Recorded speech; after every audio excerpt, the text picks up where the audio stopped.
हनुमान जी के कुछ ऐसे अचूक उपाय बताऊं जिससे आपकी मनोकामना पूरी होगी। बजरंगबली आपको हर इच्छा की ध्यान में रखते हुए पूरा करेंगे। बस आपको सही तरीके से उपाय करने हैं, श्रद्धा से उपाय करने हैं। आइए बताती हूँ कौन से उपाय। मंगलवार को घर में पारद से निर्मित हनुमान जी की प्रतिमा स्थापित करें। पारद को रसराज कहा जाता है। पारद से बनी हनुमान प्रतिमा की पूजा करने से बिगड़े काम बन जाते हैं। पारद से निर्मित हनुमान प्रतिमा को घर में रखने से सभी प्रकार के वास्तु दोष दूर हो जाते हैं। साथ ही घर का वातावरण भी शुद्ध हो जाता है। रोज इनकी पूजा करने से किसी भी तरीके की बुरी नजर नहीं लगती है। किसी को पितृदोष हो तो उसे रोज पारद हनुमान प्रतिमा की पूजा करनी चाहिए। इससे पितृदोष समाप्त हो जाते हैं। मंगलवार के दिन तेल, बेसन और उड़द के आटे से बनी हुई हनुमान जी की मूर्ति की प्राण प्रतिष्ठा कराने से तेल और घी का दीपक जलाएं और विधि विधान से पुआ, मिठाई आदि का भोग लगाएं।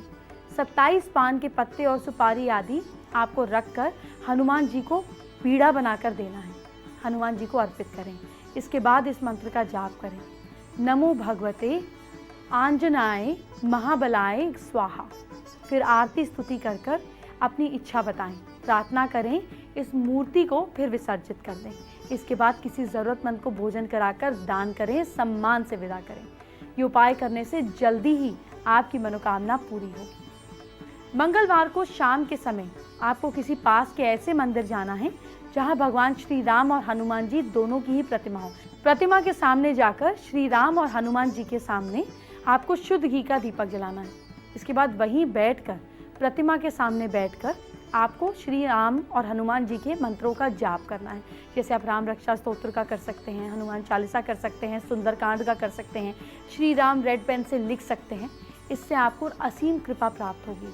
श्री राम नवमी के दिन पास के किसी हनुमान जी के मंदिर में जाएं और हनुमान जी को सिंदूर और चमेली का तेल अर्पित करें और अपनी मनोकामना उनसे कहें। इससे हनुमान जी प्रसन्न होते हैं और भक्त की हर मनोकामना पूरी करते हैं। बजरंगबली कभी किसी भक्त का नुकसान नहीं होने देते, हर घाटे को मुनाफे में बदल देते हैं। आज मंगलवार का पावन दिन है, तो चलिए आपको कुछ ऐसे उपाय बताने जा रही हूँ जिससे आपका कभी घाटा नहीं होगा, सिर्फ मुनाफा ही मुनाफा बरसेगा। मेरे दुकानदार और कारोबारिक दर्शक बहुत ध्यान से देखें, बाकी लोग भी ध्यान से देखें, क्योंकि नुकसान सिर्फ बिजनेस में नहीं, घर पर भी हो जाता है।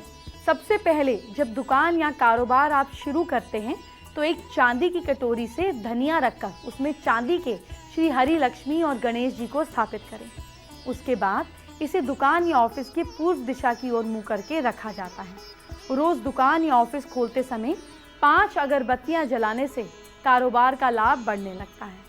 अगर दुकान या कारोबार में ग्राहक नहीं आ रहे हैं तो आप मिट्टी के 4 बर्तन लेकर, एक में जौ यानी कि बारले, दूसरे में काले तिल यानी कि ब्लैक सिसेम, तीसरे में साबुत हरे मूंग यानी कि ग्रीन मूंग बीन्स और चौथे में पीली सरसों यानी कि येलो मस्टर्ड सीड्स भर कर रख दें। चारों बर्तन साल भर के लिए रखे जाते हैं। 1 साल बाद इन्हें चलते पानी में विसर्जित किया जाता है। इस तरह करते रहने से ग्राहक आपकी दुकान की तरफ खींचा चला आएगा।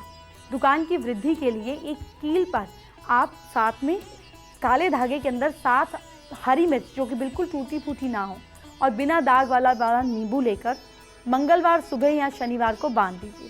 ध्यान रहे यह हरी मिर्च और नींबू दुकानदार की पत्नी, बेटी, घर की कोई फीमेल द्वारा ही बनाया जाएगा तो ही लाभ मिलेगा। नींबू बिना मिलाप का होना चाहिए और मिर्च कटी फटी नहीं होनी चाहिए। इसे शॉप में या ऑफिस में श्री यंत्र या व्यापार वृद्धि यंत्र, श्री कुबेर यंत्र की शुभ मुहूर्त में विधि विधान से स्थापना भी करें। दोनों काम साथ में करें। बिजनेस में हानि होती है तो लाभ होने लगेगा। अगर ऐसा लगे कि कोई दुश्मन आपकी दुकान या आपके ऑफिस में कुछ नेगेटिव कर रहा है तो आपको शनिवार सुबह 5 पीपल के पत्ते, 8 पान के साबुत डंडी वाले पत्ते लेकर लाल धागे में पिरोकर दुकान की ईस्ट की तरफ बांध देने हैं। और अगर ऐसा आप शनिवार को करें तो किसी से, आप हर शनिवार को ऐसा करें तो कोई बुरी नज़र या मंशा पूरी नहीं होगी। और शमी वृक्ष की लकड़ी को पान के पत्ते में लपेटकर पैसे के गले में रखने से किसी भी नेगेटिव एनर्जी को बिजनेस इफेक्ट नहीं कर पाएगा। अगर आपका इंपोर्ट एक्सपोर्ट का काम है, बिजनेस है, तो आप एक उपाय करें। दक्षिणावर्ती शंख हमेशा रेड कलर की थैली में बांधकर श्री लक्ष्मी जी की प्रतिमा के पास दुकान या ऑफिस में रखना चाहिए। अगर कोई आपके कारोबार या पैसा मतलब कहीं भी बिजनेस में कोई पैसा वापस नहीं दे रहा, या फिर आपके ऊपर बैंक का लोन ज़्यादा होने के कारण आपके इंटरेस्ट बढ़ रहे हैं, तो आप गाय के खुर यानी कि पैर की मिट्टी, किसी भी मंदिर के द्वार की मिट्टी, भगवान लक्ष्मी नारायण मंदिर के द्वार की मिट्टी और अस्तबल यानी कि गुरशाला के मंदिर की मिट्टी को तांबे के लोटे में भरकर दुकान में रखें। मिट्टी में 7 अगरबत्ती गिनकर डेली लगाएं और घर जाते समय 5 अगरबत्ती गिनकर लगाएं। अगर आप ऐसा डेली करेंगे तो बिजनेस में वृद्धि होगी और कर्जा उतरने लगेगा।